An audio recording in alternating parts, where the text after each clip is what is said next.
الرحمن الرحیم۔ مغفرت کے لیے صلوات اللہ۔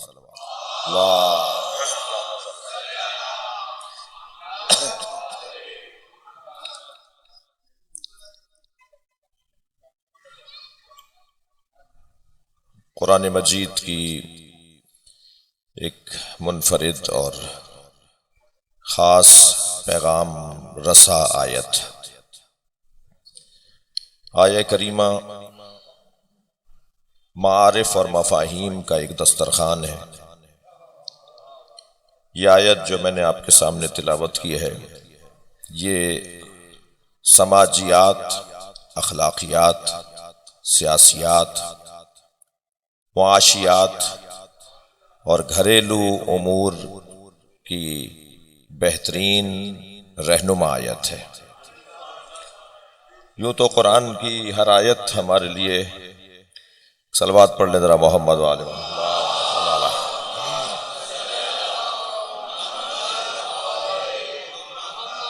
رہنمائی اور قیادت کرتی ہوئی نظر آتی ہے۔ اللہ نے قرآن اور اہل بیت کو ہمارا امام بنایا ہے۔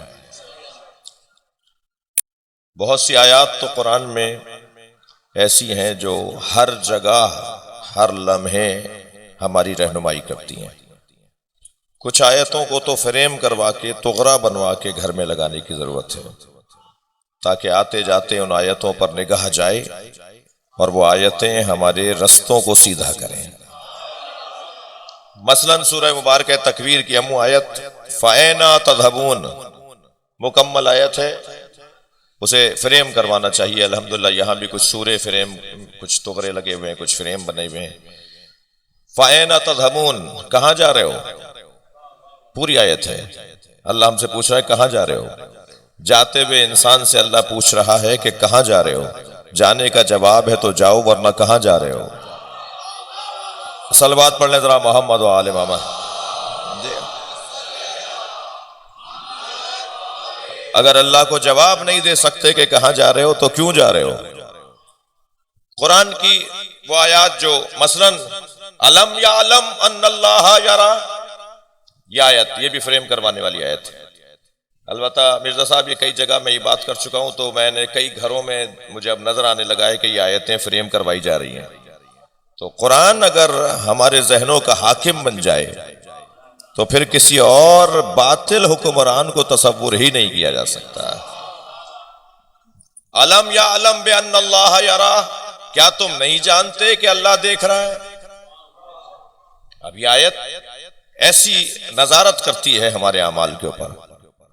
کچھ ائمہ اہل بیت، کچھ خود سرکار دو جہاں حضرت محمد مصطفیٰ صلی اللہ علیہ وسلم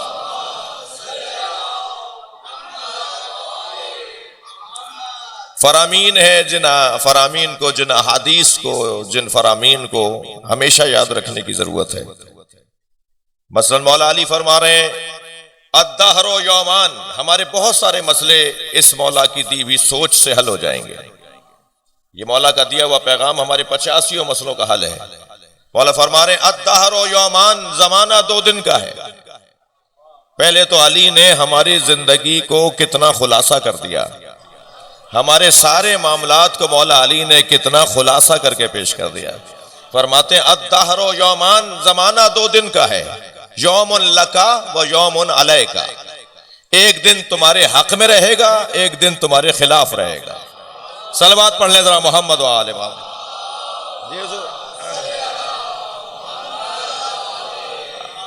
کیا علی مولا نے 1400 سال پہلے بتا نہیں دیا کہ ایک دن تمہارے خلاف بھی آئے گا؟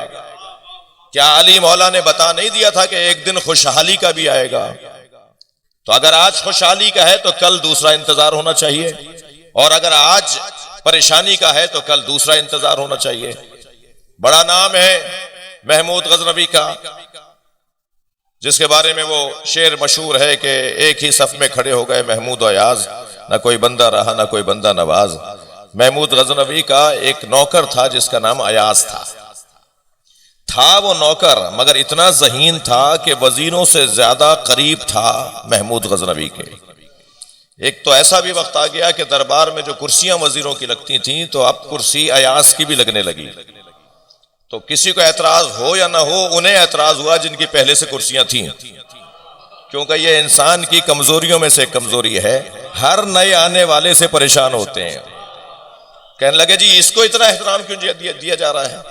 تو محمود نے کہا کہ یہ ذہین ہے، ہوشیار ہے، معاملہ فہم ہے، اور بہت اچھی گفتگو کرتا ہے اور مشورے اچھے دیتا ہے۔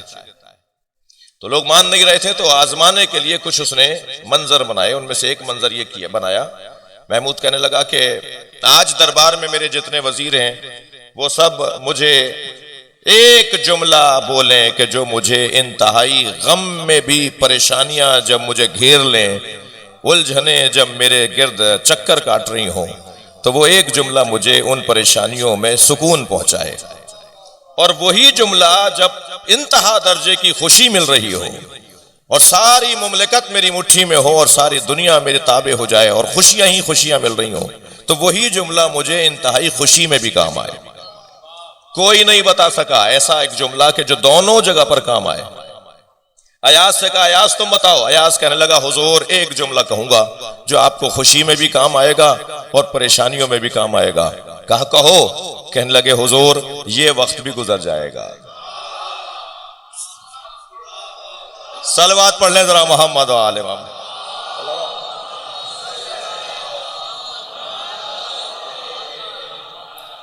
موت کی مجلس ہے، برسی اور سویم کی مجلس ہے، اور خاص طور پر حسن صغیر عابدی صاحب نے جیسا کہ اپنے احساسات کا اظہار کیا، احساسات بھی تھے، جذبات بھی تھے اور حقائق بھی تھے، اور ایک پہلو سے ان کی بات بالکل درست بھی تھی۔ صغیر عابد رضوی جن کے لیے میں دعائیہ کلمات کہوں گا، علی اللہ مقامہ، اللہ ان کے مقام کو بلند فرمائے۔ میں بہت حقیر فقیر صاحب کا نوکر ہوں، ملت اسلامیہ، ملت جعفریہ کی نوکری کرنے کی کوشش کرتا ہوں، پیواڑ کی چوٹی سے لے کے کراچی کے ساحل تک۔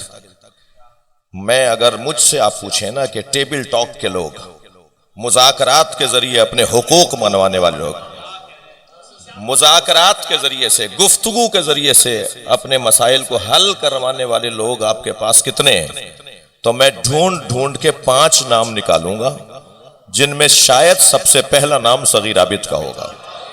ان کی مغفرت کے لیے صلوات پڑھیں گے۔ جی بڑے بڑے بڑے بڑے مرحلوں میں خود میں شاہد رضی، میں خود شاہد رہا، خود میں گواہ رہا ہوں کئی میٹنگوں میں، کہ جب مسئلہ پیچیدہ ہو رہا ہوتا ہے، لمبا ہو رہا ہوتا ہے، تو وہ بس ان کو بلا لو، صغیر عابد کو بلا لو، اور صغیر عابد اگر ایک نشست کر کے اٹھیں گے تو وہ سارے مسائل ایک نشست میں ہی حل کر کے چلے جائیں گے۔ یہ مشاہدہ ہے ہمارا، ہم نے اپنی آنکھوں سے دیکھا ہے۔ ایسے لوگ، باصلاحیت لوگ، با فہم لوگ، معاملہ فہم لوگ، زبان کے اور دل کے سچے اور شیرین لوگ، جن کی زبان میں بھی شیرینی ہو اور جن کے دل سے نکلنے والی آواز ان کا دل اور ان کی زبان ساتھ دیتی ہو۔ بہت سارے لوگوں کا دل کچھ اور کہہ رہا ہوتا ہے، زبان کچھ اور کہہ رہی ہوتی ہے، دماغ کچھ اور کہہ رہا ہوتا ہے، زبان کچھ اور کہہ رہی ہوتی ہے، لیکن وہ باصلاحیت لوگ چند ہی ہوتے ہیں جن کا دماغ اور زبان ایک بول رہی ہو۔ ایک اور مغفرت کی صلوات ہدیہ کریں۔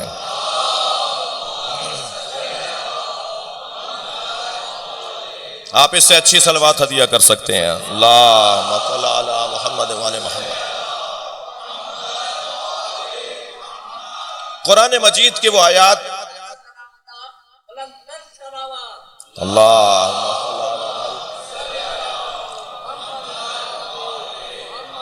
قرآن مجید میں اور سرکار دو جہاں کے فرامین میں اور مولا کائنات کے اقوال میں ائمہ اہل بیت کی رہنمائی جو ہمیں روزانہ کی ضرورت ہے، روزانہ کی ضرورت ہے۔ آج وہ جو خطابات آتے ہیں نا، موٹیویشنل اور حوصلہ افزائی کرنے والی تقریریں جو آج سوشل میڈیا پہ بہت آ رہی ہیں، تو اس کے اندر انگریز رہنماؤں کے اقوال سنائے جا رہے ہوتے ہیں۔ اچھی باتیں تو جہاں سے ملے لے لینی چاہیے، مگر کیا آپ کے پاس اچھی باتیں ختم ہو گئیں جو آپ کسی اور دروازے پہ جا رہے ہیں؟ تو آپ کے پاس جو اچھی باتیں ہیں انہیں بھی تلاش کرنے کی ضرورت ہے۔ صلوات پڑھ لیں ذرا محمد و آل محمد۔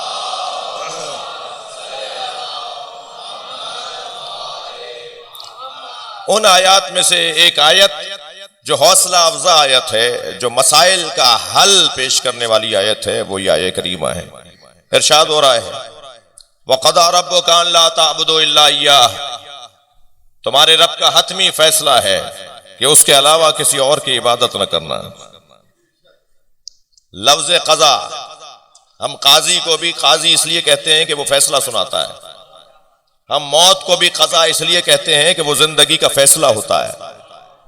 یہاں فیصلہ ایک ہے اور اس فیصلے، ایک فیصلے کے اندر باتیں دو ہیں، پیغام دو ہیں۔ وَقَضَىٰ رَبُّكَ أَلَّا تَعْبُدُوا إِلَّا إِيَّاهُ، تمہارے رب کا حتمی فیصلہ ہے کہ اس کے علاوہ کسی اور کی عبادت نہ کرنا۔ وَبِالْوَالِدَيْنِ إِحْسَانًا، اور والدین کے ساتھ حسن سلوک رکھنا۔ فیصلہ ایک ہے، عبادت اللہ کی ہوگی، تعظیم ہر اس وجود کی ہوگی جو اللہ کا پتہ بتائے۔ عبادت اور ہے، تعظیم اور ہے۔ ایک ہی فیصلہ ہے، ایک ہی اعلان ہے، تمہارے رب کا حتمی فیصلہ ہے کہ اس کے علاوہ کسی اور کی عبادت نہ کرنا۔ وَبِالْوَالِدَيْنِ إِحْسَانًا، آیت اگر یہاں رک گئی ہوتی تو شاید بہت سے لوگوں کو بولنے کا موقع مل جاتا، مگر اللہ نے بہت سے بے جا بولنے والوں کی زبانیں بند کر دی۔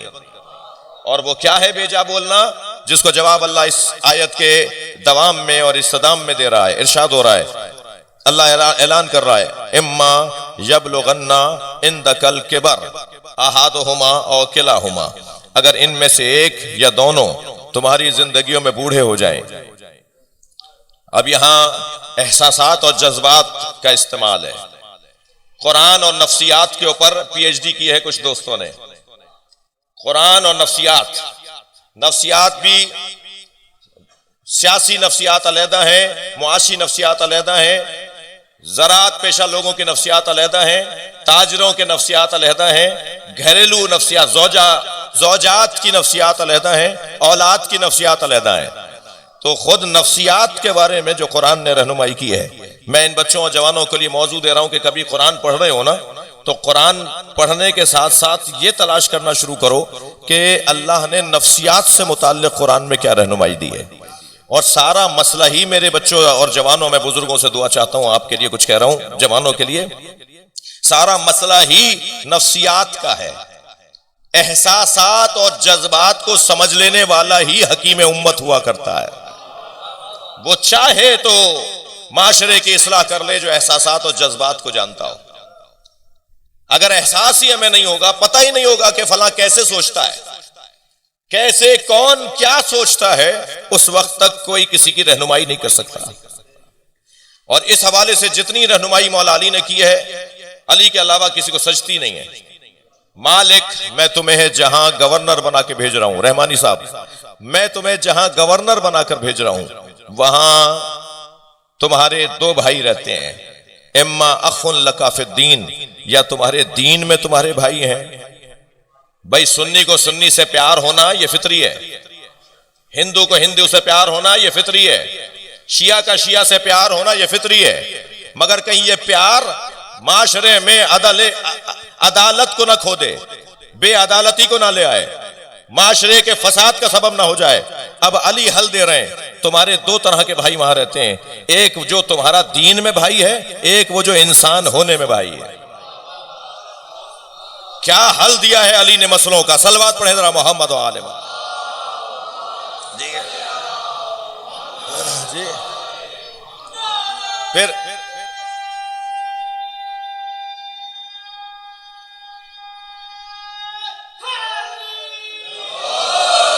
پھر مولا نے فرمایا معاشرے میں علماء کرام کو اپنی دعا چاہیے، معاشرے میں 9 طبقات رہتے ہیں، 9 طرح کے لوگ رہتے ہیں۔ قاضیوں کی کیا نفسیات ہیں، تاجروں کی کیا ہیں، بارڈروں اور سرحدوں کی حفاظت کرنے والوں کی کیا عادات اور کیا سوچ ہوتی ہے، عمال اداروں کے سربراہوں کی کیا سوچ ہوتی ہے۔ جی میرے مولا نے اور پھر آخر میں فرمایا اما طبقۃ السفلی، اور غریبوں اور مسکینوں کی کیا نفسیات ہوتی ہیں۔ اور پھر فرمایا مالک، یہ جو 9 طرح کے لوگ معاشرے میں رہتے ہیں، ان سب کے بارے میں یہ باتیں سمجھو۔ بتایا مولا نے اس عہد نامہ مالی کے اشتر میں جو حکمرانوں کے لیے مولا کا خط ہے، حاکم کیسا ہونا چاہیے. پھر فرماتے ہیں سب سے زیادہ جس کو توجہ کی ضرورت ہے وہ طبقہ سفلا ہے، وہ فقراء ہیں، وہ مساکین ہیں. اور خبردار، سب کے لیے اگر دن میں ایک وقت رکھو تو فقیروں کے لیے 2 وقت رکھنا، ان سے زیادہ ملنا، ان سے زیادہ پیار کا اظہار کرنا. وہ تمہاری طاقت بنیں گے، وہ تمہاری زور کمر بنیں گے، جنہیں فقیر کہا جاتا ہے، جن سے تمہیں کچھ ملنا نہیں ہے مگر، یعنی معاشرہ یہ سمجھتا ہے جن سے تمہیں کچھ ملنا نہیں ہے. مولا فرمانے جن سے تمہیں کچھ ملنا نہیں ہے وہی تمہاری حکومت کی مضبوطی بنیں گے. اللہ اکبر. مولا پر قربان صلوات ہدیہ کریں محمد و آل محمد.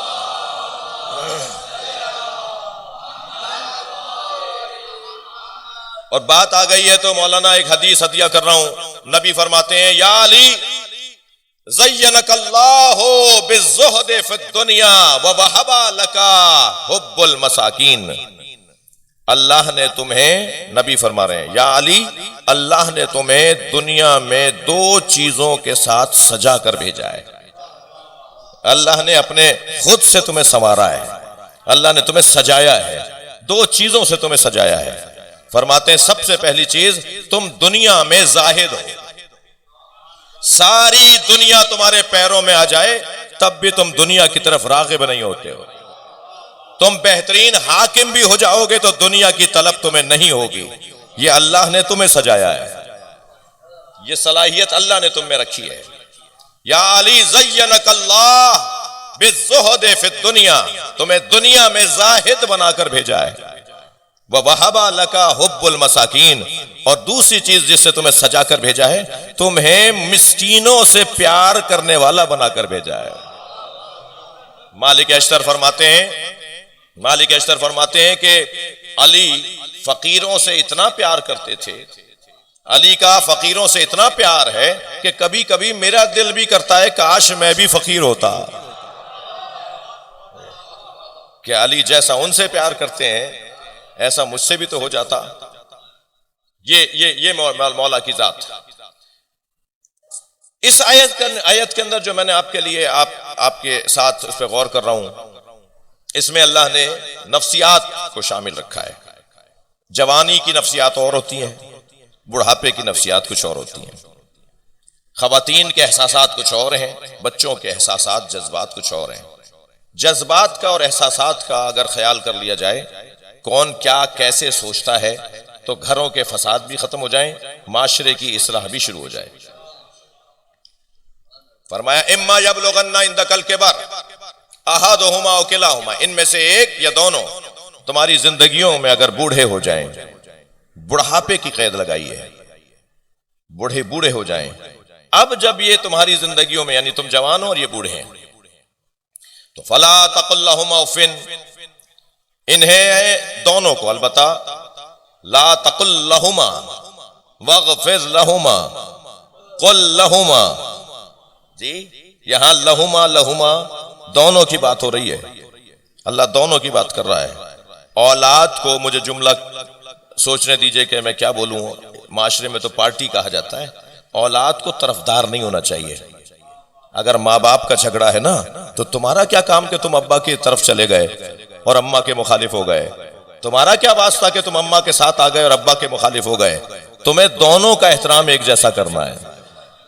یہ ان کا مسئلہ ہے، اس میں ہمارا کوئی تعلق نہیں ہے.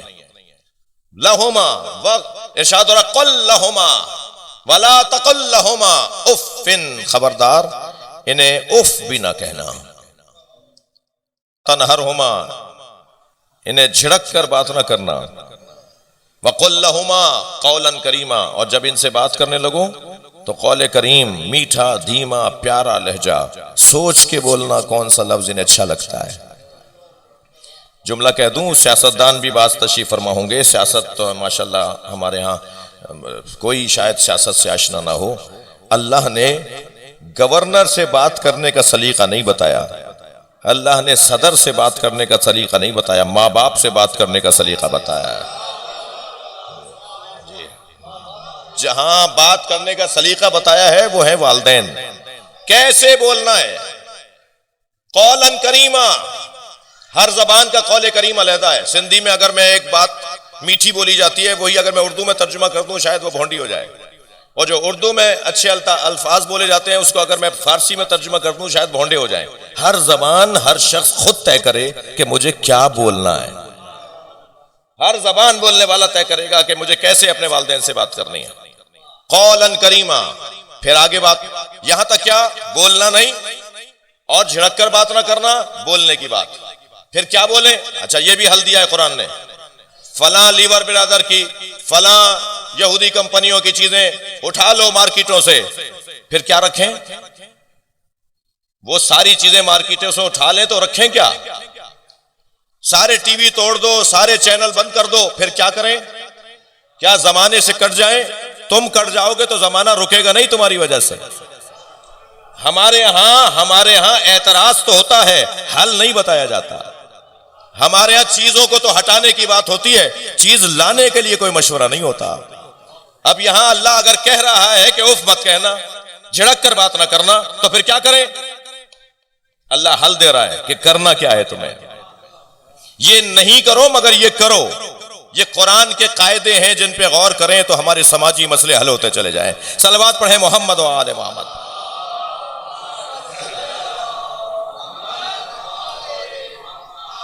قل بیت اللہم صلی علی محمد و آل محمد. اف نہ کہو, جھڑک کر بات نہ کرو, یہ زبان. بولو تو اچھا لہجہ, اچھے الفاظ, یہ زبان. زبانی گفتگو اور زبانی احتیاط, اس سے متعلق بات اگر ہو کر رک گئی ہوتی تو پھر کچھ مسئلے باقی رہ جاتے. لیکن اب اللہ نے زبان سے ہٹ کر بدن اور عمل کی طرف بھی ہمیں حکم دیا ہے. کیا؟ وَاغْفِضْ لَهُمَا جَنَاحَ الذُّلِّ مِنَ الرَّحْمَةِ. جب ان کے سامنے جاؤ تو اپنے شانوں کو ایسے جھکاؤ جیسے کوئی نوکر اپنے مالک کے سامنے کھڑا ہے. زبانی بات نہیں, اب عمل بھی کر کے دکھاؤ. زبان سے بولنا کافی نہیں ہے بلکہ اپنے شانوں کو بھی ان کے آگے جھکاؤ. میں محترم سننے والوں سے پوچھ لوں کہ کیا شانے جھکانے کا حکم قابل عمل ہو اور گردن نہ جھکے؟ یہ ممکن ہے؟ یعنی ہم شانے جھکائیں کیونکہ اللہ نے شانے جھکانے کی بات کی ہے. گردن اور سر تو اللہ کے آگے ہی جھکتا ہے. تو ذرا کوئی مجھے کر کے دکھائے کہ شانے جھکائے اور اس کا سر نہ جھکے. شاید کچھ بھی بن جائے گا مگر مطلوب کیفیت نہیں ہوگی. اگر شانے جھکانے کا اللہ نے حکم دیا ہے تو خود بخود سر بھی جھکے گا. تو اب مجھے یہاں ایک جملہ کہنے دیجئے کہ ہر جھکتا ہوا سر عبادت کے لیے نہیں ہوتا. بھائی جھکا ہوا سر اللہ کے آگے بھی ہے اور جھکا ہوا سر والدین کے آگے بھی ہے. یہ ہم کیسے طے کریں کہ دونوں کیا کر رہے ہیں, کون کیا کر رہا ہے؟ تو پھر اب وہ حدیث سمجھ میں آتی ہے, الاعمال بالنیات. نیت دیکھو کہ اس کی کیا ہے. نیت عبادت کی ہے تو وہ اللہ کے لیے, نیت تعظیم کی ہے تو والدین کے لیے. صلوات پڑھیں محمد و آل محمد پر.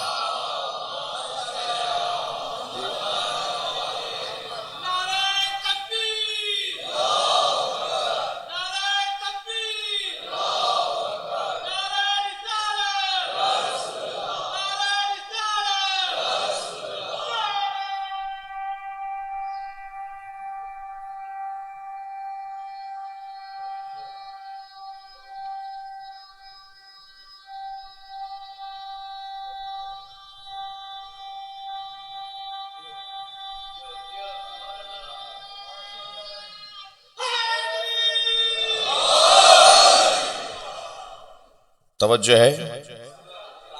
اتنا لمبا نعرہ تھا کہ میں اگر بھول جاؤں کہ کیا بول رہا تھا تو میرا حق ہوگا. ایک صلوات پڑھیں ذرا محمد والے. اللہم صل علی محمد. اللہم صل علی محمد والے محمد. تعظیم اور عبادت کا فرق نیت کا فرق ہے. نیت اگر عبادت کی ہے تو وہ اللہ کے لیے, اور نیت تعظیم کی ہے تو ہر اس چیز کے لیے جو اللہ تک پہنچائے. بھائی والدین نے ہمیں اللہ سمجھایا ہے. اگر ہماری ماں نے, ہماری نانی نے, ہمارے گھر کی بزرگ عورتوں نے گودی میں لٹا کے نہ کہا ہوتا کہ کہو اللہ ایک, کہو پنجتن 5، کہو امام 12، معصوم 14، شہدائے کربلا 72۔ یہ وہ پہلا سبق تھا جو گود میں دیا گیا تھا، اب جو کچھ ہے اسی سبق کی کلاسیں ہیں، وہی آگے بڑھتا چلا جا رہا ہے جو پہلے ہمیں بتایا گیا۔ لہذا ماں اور باپ کا جو تدریسی اور تعلیمی اور تربیتی کردار ہے وہ حق ہے کہ جو اللہ سمجھائے پھر اسے بھی احترام کی نگاہ سے دیکھا جائے۔ پھر فرمایا کہ تم ان کے آگے اس انداز سے عاجزی کے ساتھ پیش آؤ گے اور بہت ان کی محبت میں اور ان کی خدمت میں رہو گے، تب بھی ان کو ان کا بدلہ نہیں دے پاؤ گے، تو پھر مجھ سے کہو کہ میں ان کے لیے، مجھ سے بات کرو کہ میں ان کے لیے کچھ کروں۔ پھر مجھ سے کہو قل رب ارحمہما، یا اللہ اے رب ان دونوں پر رحم کر، کما ربیانی صغیرا، جیسے بچپنے میں ان دونوں نے مجھ پہ رحم کیا۔ ان کا رحم تھا، ان کی مہربانی تھی جو ہم زندہ رہ گئے، جو ہم یہاں تک آ گئے، ورنہ ہمارا حال تو ہم اپنے بچوں کا دیکھ کر یاد کر سکتے ہیں کہ یہی ہمارا بھی حال تھا، جو آج چھوٹے چھوٹے بچوں کو کہ اگر کہیں پڑے ہیں تو پڑے رہ گئے، اماں نے اگر سوکھے میں لٹا دیا تو ان کی مہربانی، جی حتیٰ ہم تو ناک پہ بیٹھی مکھی بھی نہیں جھل پاتے تھے، اتنی مجبوریاں تھیں، یہ سب ان کا کرم ہے۔ اور انہوں نے صرف ہمیں دنیا میں نہیں لے کر آئے، صرف دنیا میں لانے کا سبب نہیں بنے، بلکہ ہمیں پڑھایا بھی، ہماری تربیت بھی کی، ہمیں اچھے اور برے سے آگاہ بھی کیا، ہمیں انسان بنانے میں ہماری رہنمائی بھی کی، ہمیں بدن کو بھی پرورش، ہمارے بدن کو بھی پرورش دی تو ہماری روح کو بھی پرورش دی، ہمارے ذہن کو بھی انہوں نے ہی پرورش دی ہے۔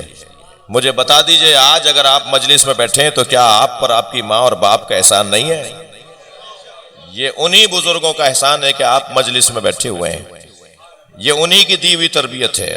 اور ہم حسینیوں سے تو ایک بات، عزادار دشمن، عزا خانہ دشمن اور عزاداری دشمن لوگ سن لیں، ہم حسینیوں سے حسین مولا کا ذکر کوئی چھین نہیں پائے گا، اس لیے کہ ہم ماں کے بارے میں ایک جملہ کہہ رہا ہوں، ایک ماں کی مجلس سویم بھی ہے، ہم حسینیوں سے حسین کا ذکر کوئی چھین نہیں سکتا، اس لیے کہ ہم پیدا ہونے سے پہلے کے حسینی ہیں، ابھی ہم دنیا میں آئے نہیں تھے کہ حسین مولا سے آشنا تھے۔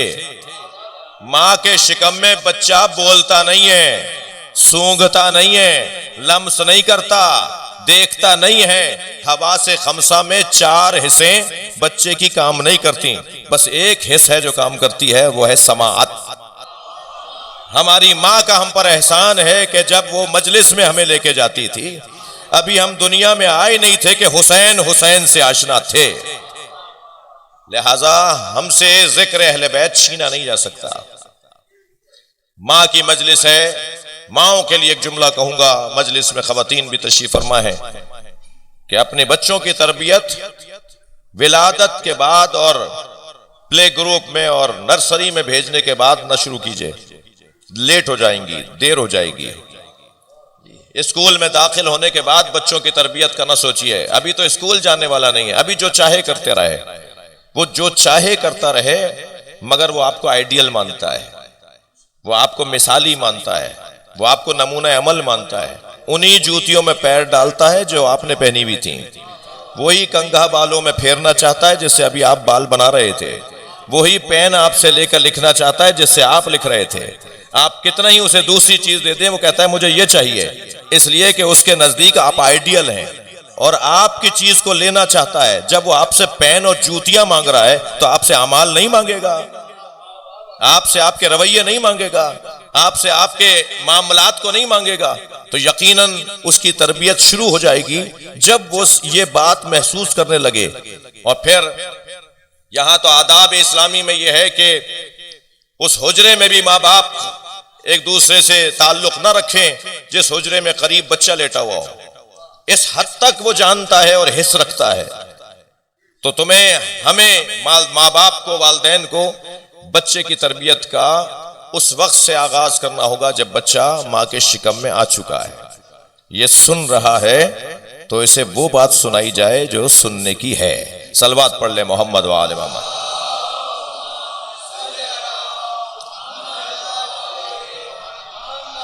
اور ایک کامیاب باپ کی مجلس برسی ہے۔ صغیر عابد رضوی جہاں معجز کے لیے، ان کی بہنوں کے لیے ایک اچھی شخصیت، ایک نمونہ شخصیت، ایک نمونہ عمل شخصیت، وہاں قوم و ملت کے لیے بھی ایک بھاری وزنی شخصیت۔ اللہ ان کے درجات کو بلند فرمائے۔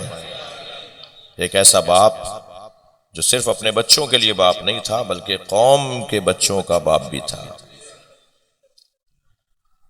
یقیناً جہاں اولاد کے لیے ان کی جدائی شاق ہے، وہاں قوم کے لیے بھی۔ اور پھر صغیر بھائی، آپ نہیں معلوم کہ کہاں میری بات سن رہے ہیں، حسن صغیر عابدی صاحب، یہ ایک زاویہ تھا جو آپ نے فرمایا، اور یہ صحیح ہے، بالکل حق ہے، گلا شکوہ بنتا ہے۔ ایک زاویہ اور بھی ہے، اور وہ زاویہ یہ ہے کہ آپ اور میں اور ہم عوام اور قوم اور ملت اور افراد کے لیے تو کام کر ہی نہیں رہے، ہم تو کام کر رہے ہیں مولا کے لیے، اور جب کام مولا کے لیے ہو تو ہمیں اجر بھی انہی سے چاہیے۔ اور میں پوچھنا چاہوں گا موجز سے کہ کیا اللہ نے صغیر عابد کی خدمتوں کا انہیں اجر نہیں دیا؟ اجر دینے والا جس کے لیے کام کر رہے ہیں۔ یہ انسان تو اتنا خطرناک ہے کہ یہ نبیوں کو بھی مصر میں لے جا کے بیچ دیتا ہے، لہٰذا اس سے کیا توقع ہے؟ صلوات پڑھ لیں ذرا محمد و آل محمد۔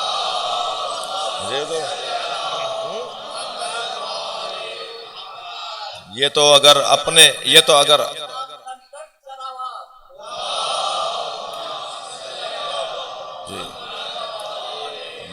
یہ اگر اپنی بلندیوں پر جائے تو پھر فرشتے اسے سجدہ کرتے ہیں، اور اگر یہ اپنی پستیوں پر آئے تو اللہ اسے حیوان بولنا حیوانوں کی توہین سمجھتا ہے۔ اولئک کالانعام بل ھم اضل، اللہ کہہ رہا ہے میں انہیں حیوان بھی نہیں کہوں گا، یہ جانوروں سے بھی پستر ہیں۔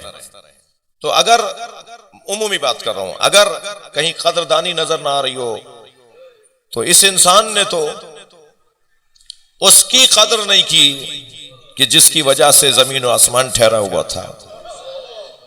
اس انسان نے تو اس کی قدر نہیں کی جس کی وجہ سے سورج طلوع ہوتا تھا، جس کی وجہ سے سورج غروب ہوتا تھا۔